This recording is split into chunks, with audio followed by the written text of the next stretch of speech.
ক্রিকেটাররা যদি বলে যে আমরা বিশ্বকাপ খেলতে পারছি না, আমাদের একটু ক্ষতিপূরণ দিলে ভালো হয়, মানে প্রশ্নটা তুলতেই পারবে না। না, কারণ হচ্ছে যে আমরা যে ওদের পিছিয়ে এত খরচ করতেছি, বিভিন্ন জায়গায় গিয়ে ওরা কিছুই করতে পারতেছে না। আজ পর্যন্ত আমরা একটা বই শিক্ষা আনতে পারছি?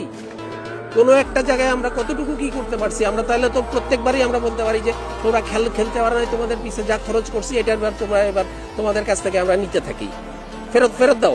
ওরা গিয়ে যদি কিছুই না করতে পারে, তাহলে ওদের পিছিয়ে আমরা যে এত কোটি কোটি টাকা খরচ করতেছি, আমরা কি ওদের কাছ থেকে ওই টাকা ফেরত চাচ্ছি নাকি? ভাই, এতদিনে বাংলাদেশের ক্রিকেটারদের বিপক্ষে মুখ খুললেন বিসিবি পরিচালক নাজমুল। তারা এখন ইন্ডিয়ার দালাল হয়ে গেছে, অথচ তারা বাংলাদেশের জন্য কিছুই করতে পারেনি। একটা বিশ্বকাপ তো দূরে, তারা সেমিফাইনালে খেলতে পারেনি।